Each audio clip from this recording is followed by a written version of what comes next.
Okay વિદ્યાર્થી મિત્રો, દાખલા નંબર 26 હાઇડ્રોકાર્બનનું વિઘટન વિદ્યાર્થી મિત્રો નીચેના સમીકરણને અનુસરે છે. વિદ્યાર્થી મિત્રો, જ્યારે પણ આવા સમીકરણને અનુસરે એવો દાખલો પૂછાય એટલે કે એકદમ સેમ ટુ સેમ જે વસ્તુ ગોતવાની કે એ ભાગને આપણે ઉપાડી લઈશું. રેડી, સૌથી ઈઝીમાં ઈઝી દાખલો કહેવાય તો આ. રેડી, પરીક્ષામાં તમને આવું બધું લખતા ન આવડે અને તમને એમ થાય કાંઈ દાખલો આવડતો નથી તો હું તમને કહી દઉં છું કે આપણે એ ગોતવા હાટું જે 28,000 ને આર વડે ડાયરેક્ટ ગુણી નાખો એટલે તમારો જવાબ આવી જશે. આ 28,000 છે, એના ગુણ્યા વિદ્યાર્થી મિત્રો આર ની વેલ્યુ તો બધાને ખબર છે 8.314 કરી નાખો એટલે ડાયરેક્ટ તમારો જવાબ આવી જશે. રેડી, દાખલામાં કંઈ નથી. રેડી, આ 28,000 ગુણ્યા આર કરવાના હશે એટલે તમને ડાયરેક્ટ તમારો જવાબ આવી જશે. પરંતુ આખી થિયરી નો આવડે ત્યારની વાત છે, પણ તમને આવડી જાય તો હું કામ એવું કરું. રેડી, વ્યવસ્થિત રીતે જોઈ લો દાખલો.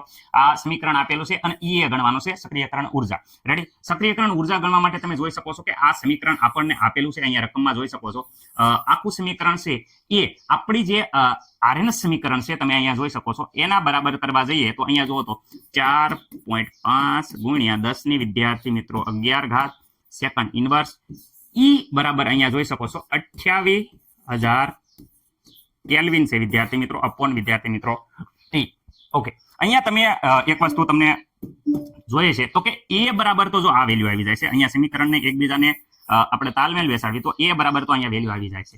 રાઈટ, આપણે સક્રિયકરણ ઉર્જા ગોતવાની છે તો અહીંયા જોઈ શકો છો સક્રિયકરણ ઉર્જાનો જે પેટર્ન છે, જે ભાગ છે એ અહીંયા વ્યવસ્થિત રીતે તમે જુઓ. આ સક્રિયકરણ ઉર્જાનો ભાગ છે એના બરાબર તો આપણે ડાયરેક્ટ આ વસ્તુ લઈ લઈએ એટલે વિદ્યાર્થી મિત્રો આપણને સક્રિયકરણ ઉર્જા મળી જાય. કારણ કે કે બરાબર સમીકરણ આપ્યું છે, આ સમીકરણ કે બરાબર છે અને આ સમીકરણ કે બરાબર છે, જોઈ શકો છો. એટલે બંને સમીકરણને આપણે સરખાવી દેવાના છે. આ દાખલામાં બીજું કાંઈ નથી. ઓકે, બંને સમીકરણને સરખાવતા અહીંયા જો એની વેલ્યુ આપી દીધી છે. ઓકે, રેડી સર છે, અમને ખબર પડી ગઈ એની વેલ્યુ આપી છે. અહીંયા આ સમીકરણ અને આ સમીકરણ બંને સરખાવતા અહીંયા જોઈ શકો છો -28,000 કેલ્વિન અપોન ટી. અહીંયા વિદ્યાર્થી મિત્રો -EA અપોન RT. બંને સમીકરણને સરખાવી દીધા -EA અપોન RT અને આ બાજુ વિદ્યાર્થી મિત્રો -28,000 kelvin upon T. Okay, minus નિશાની વિદ્યાર્થી મિત્રો દૂર થાય તો અહીંયા તમને એટલી ખબર પડે, શું ખબર પડે કે સમીકરણમાં આટલું વધ્યું. શું આ આવી ગયો? ધ્યાન રાખજો.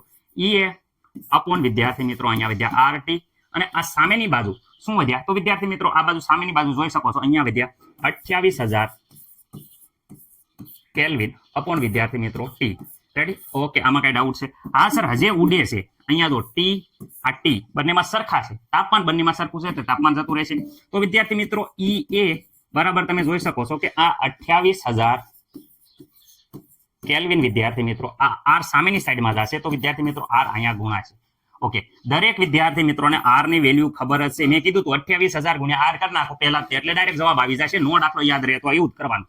રેડી, આ 8.314. રેડી, આનો એકમ ખાસ યાદ રાખજો, જૂલ કેલ્વિન ઇનવર્સ મોલ વિદ્યાર્થી મિત્રો ઇનવર્સ. ઓકે, જૂલ પ્રતિ કેલ્વિન પ્રતિ મોલ. ઓકે, રેડી, તો ચલો કિંમત અહીંયા મૂકી દો. 28,000 વિદ્યાર્થી મિત્રો કેલ્વિન. આર ની કિંમત વિદ્યાર્થી મિત્રો અહીંયા આપી છે 8.314 વિદ્યાર્થી મિત્રો. એકમ ખાસ જોજો, જૂલ કેલ્વિન ઇનવર્સ વિદ્યાર્થી મિત્રો અને અહીંયા આવશે મોલ ઇનવર્સ. ઓકે, ખાસ વસ્તુ એ યાદ રાખવાની છે કે અહીંયા કેલ્વિન અને કેલ્વિન ઇનવર્સ બંને જતા રહેશે એટલે જૂલ પ્રતિ મોલમાં આપણને જવાબ આવશે. ઓકે, જવાબ વિદ્યાર્થી મિત્રો આ કેલ્ક્યુલેટરમાં વ્યવસ્થિત રીતે તમે જોશો તો આપણો જવાબ છે 23,27,92. ખાસ તમે કેલ્ક્યુલેટર વાપરજો. હું ડાયરેક્ટ દાખલામાં સમય ન બગડે એટલે હું કહું છું કોઈ ભૂલ હોય તો વિદ્યાર્થી મિત્રો અવશ્ય જણાવજો. 23,27,92 મેં ઉતાવળ કરી અને વિદ્યાર્થી મિત્રો ડાયરેક્ટ જવાબ લખી નાખ્યો છે.